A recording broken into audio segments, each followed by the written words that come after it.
العلم هذا القرآن يوحدنا لطريق الخير يوجهنا الله تعالى أنزله ورسول الله معلمنا بسم اللہ الرحمن الرحیم. بدا کے اعراب اسم سے است. جان لیجئے کہ اسم کے اعراب 3 ہیں: رفع و نصب و جر. رفع اور نصب اور جر. یہاں سے مصنف رحمۃ اللہ علیہ اعراب کے لحاظ سے اسم متمکن کے اقسام کو بیان کر رہے ہیں. اسم متمکن کی تعریف پہلے آ چکی ہے.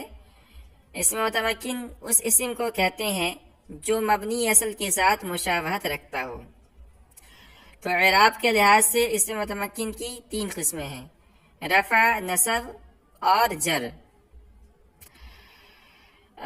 اس فصل کو سمجھنے سے پہلے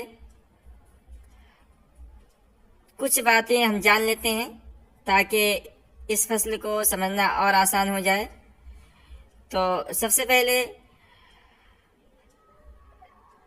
آپ یہ سمجھیے کہ اعراب کی 2 قسمیں ہیں: اعراب بالحرکت اور اعراب بالحروف. اعراب بالحرکت ضمہ، فتح، کسرہ کو کہتے ہیں، اور اعراب بالحروف واو یا الف کو کہتے ہیں. ٹھیک ہے. پھر ان میں سے ہر ایک کی 2 قسمیں ہیں: اعراب بالحرکت کی اور اعراب بالحرف کی. ان دونوں کی 2 قسمیں ہیں. ایک کا نام ہے لفظی، دوسرے کا نام ہے تقدیری. اعراب لفظی وہ اعراب ہے جو لفظوں میں ظاہر ہو، جیسے جاءنی زیدن میں زیدن ہے تو زیدن کے اندر جو پیش ہے وہ اعراب ہے، اور یہ اعراب لفظی ہے، لفظ کے اندر ہے، چھپا ہوا نہیں ہے. اعراب تقدیری وہ اعراب ہے جو لفظوں میں ظاہر نہ ہو، جیسے جاء یحییٰ یا جاء موسیٰ. تو اس میں جو موسیٰ ہے اور یحییٰ ہے اس کے اندر اعراب تقدیری ہے، لفظوں میں ظاہر نہیں ہے.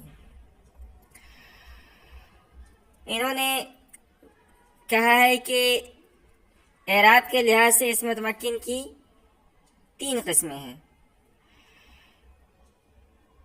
رفع، نصب اور جر. رفع اس حالت کو کہتے ہیں جو عامل رافع کی وجہ سے پیدا ہو. رفع دینے والا عامل کی وجہ سے جو اعراب جو حالت پیدا ہوتی ہے اس کو کہتے ہیں رفع. اور نصب اس حالت کو کہتے ہیں جو عامل ناصب کی وجہ سے پیدا ہو. جر اس حالت کو کہتے ہیں جو عامل جار کی وجہ سے پیدا ہو، جر دینے والے عامل کی وجہ سے پیدا ہو. اور ایک اعراب ہے اس کو جزم کہتے ہیں. تو جزم اس حالت کو کہتے ہیں جو عامل جازم کی وجہ سے پیدا ہو. رفع 4 چیزوں کے ساتھ آتا ہے: ضمہ، واو، الف اور اثبات نون. کبھی رفع ضمہ کے ساتھ آئے گا، کبھی رفع واو کی شکل میں آئے گا، کبھی رفع الف کی شکل میں آئے گا، اور کبھی رفع صرف نون کو باقی رکھ کر رفع دیا جاتا ہے. لیکن ان چاروں میں اصل ضمہ ہے. نصب 5 چیزوں کے ساتھ آتا ہے: کبھی فتح کی شکل میں آتا ہے، کبھی کسرہ کی شکل میں آتا ہے، کبھی یا الف کی شکل میں آتا ہے، کبھی یا کی شکل میں آتا ہے، اور کبھی نون کو ساقط کر کے نصب دیا جاتا ہے. لیکن ان 5 میں اصل فتح ہے. جر 3 چیزوں کے ساتھ آتا ہے: کبھی کسرہ کی شکل میں آتا ہے، کبھی فتح کی شکل میں آتا ہے، اور کبھی یا کی شکل میں آتا ہے. لیکن ان تینوں میں اصل کسرہ ہے. ٹھیک ہے.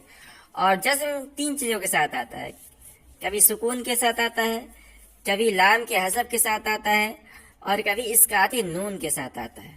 مگر ان 3 چیزوں میں اصل سکون ہے. ٹھیک ہے. مبنی کی حرکات کو ضم، فتح، کسر کہتے ہیں، اور معرب کی حرکات کو رفع، نصب، جر کہتے ہیں. اور ضمہ، فتحہ، کسرہ یہ مبنی اور معرب کی حرکات کے درمیان مشترک ہے.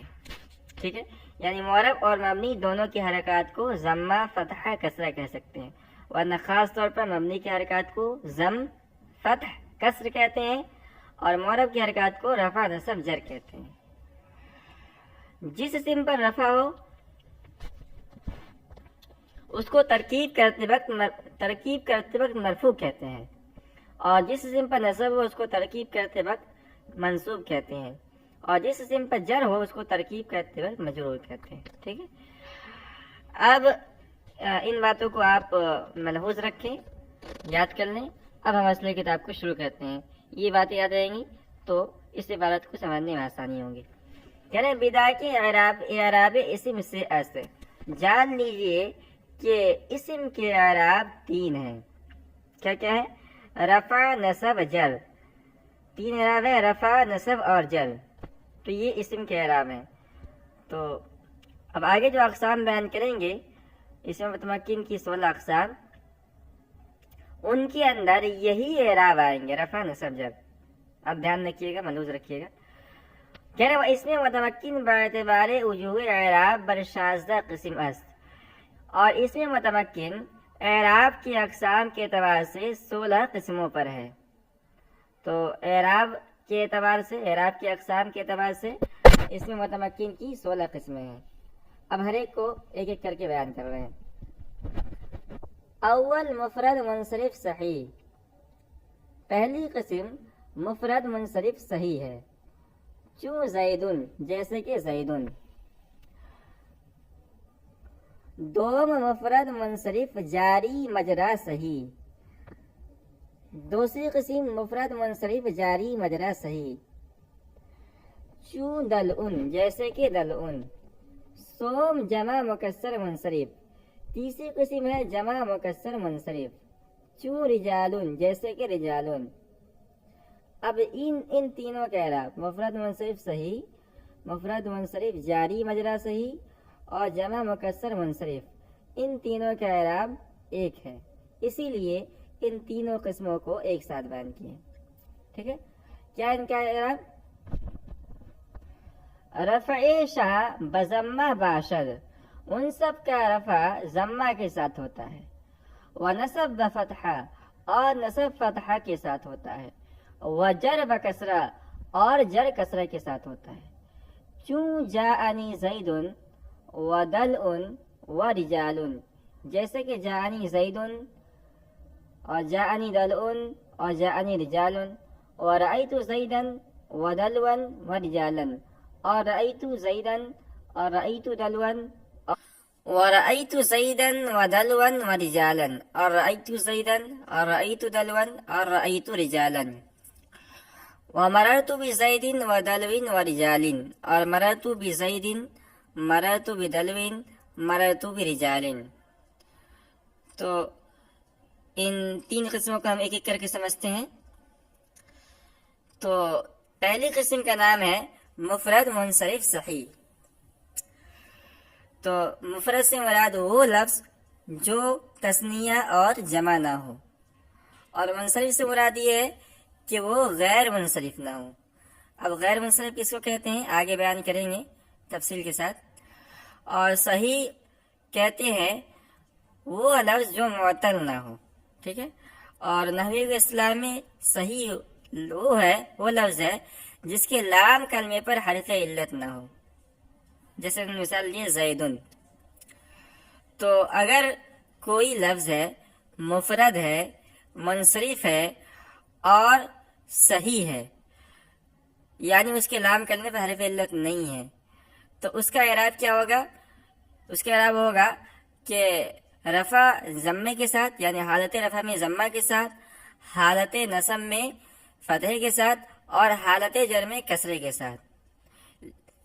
تو اس کا اعراب ہوگا اعراب لفظی ہوگا، اعراب تقدیری نہیں ہوگا۔ حالت رفع میں ضمہ لفظی کے ساتھ، حالت نصب میں فتح لفظی کے ساتھ، اور حالت جر میں کسرہ لفظی کے ساتھ۔ جیسے مثال دی ہے جاءنی زیدن، تو جاءنی زیدن کے اندر زیدن یہ مفرد ہے، اس لیے کہ تثنیہ اور جمع نہیں ہے، اور یہ منصرف ہے۔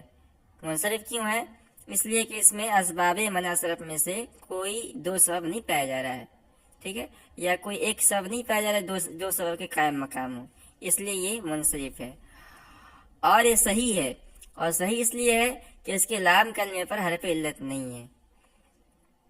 تو اس کا اعراب یہ ہوا جاءنی زید، حالت رفع میں ضمہ لفظی کے ساتھ ہے، رأیت زیدا حالت نصب میں فتح لفظی کے ساتھ ہے، مررت بزید حالت جر میں یہ کسر لفظی کے ساتھ ہے، ٹھیک ہے۔ دوسری قسم ہے مفرد منصرف جاری مجرا صحیح، ٹھیک ہے۔ تو مفرد سے مراد وہ لفظ جو تثنیہ اور جمع نہ ہو، پہلے آ چکا ہے، اور منصرف سے مراد یہ کہ غیر منصرف نہ ہو، اور جاری مجرا صحیح کا مطلب یہ ہے کہ وہ صحیح کا قائم مقام ہو، ٹھیک ہے۔ جاری مجرا صحیح یہ نحات کی اصطلاح میں وہ لفظ ہے جس کے لام کلمے پر حرف علت اور ما قبل ساکین ہو، جیسے دلعن۔ تو دلعن یہ جاری مجرا صحیح یعنی صحیح کے قائم مقام ہے۔ کیوں صحیح کے قائم مقام ہے؟ اس لیے کہ جاری مجرا صحیح نبی کے اسلام کہتے ہیں کہ لام کلمے پر حرف علت اور اس کے ما قبل ساکین ہو۔ تو یہ لام کلمے دلعن کے اندر لام کلمہ واو ہے، اور واو حرف علت میں سے، حرف علت 3 ہے، الف واو یا، تو حرف علت میں سے واو ہے، اور واو کا ما قبل لام ہے، لام ساکن ہے۔ تو جاری مجرا صحیح یعنی وہ لفظ جس کے لام کلمے پہ حرف علت ہو اور اس کا ما قبل ساکن ہو، تو دلون کے اندر یہ بات پائی جا رہی ہے۔ تو اگر کوئی لفظ مفرد ہو، منصرف ہو، جاری مجرا صحیح ہو، تو اس کا اعراب بھی وہی ہے جو پہلی قسم کا اعراب ہے، یعنی حالت رفع میں ضمہ لفظی کے ساتھ، حالت نصب میں فتح لفظی کے ساتھ، اور حالت جر میں کسر لفظی کے ساتھ۔ جیسے ھذا دلعن، تو دلعن یہ مفرد ہے۔ مفرد کیوں ہے؟ اس لیے کہ تثنیہ و جمع نہیں ہے۔ منصرف ہے، منصرف کیوں ہے؟ اس لیے کہ غیر منصرف کے اسباب میں سے کوئی سبب نہیں پایا جا رہا ہے اس کے اندر۔ اور جاری مجرا صحیح ہے، جاری مجرا صحیح اس لیے ہے کہ اس کے لام کلمے پر حرف علت ہے اور اس حرف علت کا ما قبل ساکین ہے۔ تو ھذا دلعن یہ حالت رفع میں ضمہ لفظی کے ساتھ، رأیت دلعن حالت نصب میں فتح لفظی کے ساتھ، اور مررت بدلعن، رأیت دلعن حالت نصب میں فتح لفظی کے ساتھ ہے، اور مررت بدلعن حالت جر میں کسر لفظی کے ساتھ ہے۔ اعراب کے اعتبار سے اسم متمکن کی تیسری قسم ہے، اس کا نام ہے جمع مکسر منصرف۔ جمع مکسر کی تعریف پہلے آ چکی ہے کہ جمع بناتے وقت اس کے واحد کا وزن سلامت نہ ہو۔ تو جمع مکسر کا مطلب یہ ہے کہ وہ جمع سالم نہ ہو، جمع مکسر ہو یعنی جمع سالم نہ ہو، اور منصرف سے مطلب یہ ہے کہ غیر منصرف نہ ہو۔ تو اس کا اعراب کیا ہے؟ اس کا اعراب بھی وہی ہے جو پہلی دو قسم کا اعراب ہے، یعنی حالت رفع میں ضمہ لفظی کے ساتھ، حالت نصب میں فتح لفظی کے ساتھ، اور حالت جر میں کسر لفظی کے ساتھ۔ جیسے انہوں نے مثال دیا جاءنی رجالن، تو رجالن یہ جمع مکسر ہے۔ جمع مکسر کیوں ہے؟ جمع مکسر اس لیے ہے کہ جمع سالم نہیں ہے۔ جمع سالم کیوں نہیں ہے؟ اس لیے کہ رجلن سے جب ہم نے رجالن جمع بنایا ہے تو واحد کا وزن اس میں سلامت نہیں رہا، واحد کا وزن ٹوٹ گیا ہے، اس لیے جمع مکسر ہے۔ اور منصرف کیوں ہے؟ اس لیے کہ غیر منصرف کے اسباب میں سے کوئی سبب اس کے اندر نہیں پایا جا رہا ہے۔ تو جاءنی رجالن حالت رفع میں ضمہ لفظی کے ساتھ، رأیت رجالن حالت نصب میں فتح لفظی کے ساتھ، اور مررت برجالن حالت جر میں کسر لفظی کے ساتھ۔ تو یہ اس میں متمکن کی اقسام میں سے پہلی 3 قسم ہے۔ چہارم جمع مؤنث سالم، چوتھی قسم کا نام ہے جمع مؤنث سالم۔ اس کا اعراب کیا ہے؟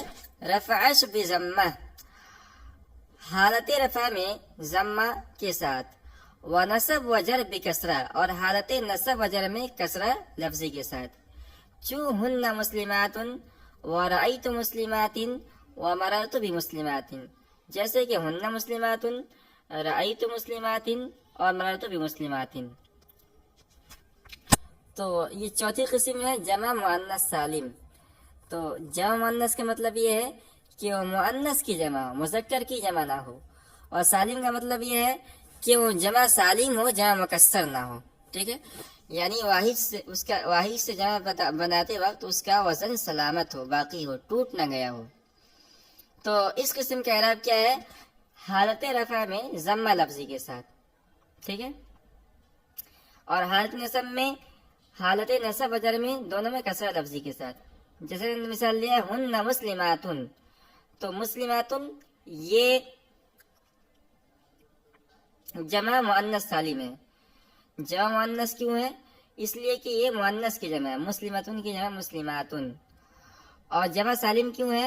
اس لیے کہ جب ہم نے مسلماتن سے مسلماتن جمع بنایا تو اس کا واحد کا وزن سلامت ہے، ٹوٹا نہیں ہے، اس لیے یہ جمع سالم ہے، ٹھیک ہے.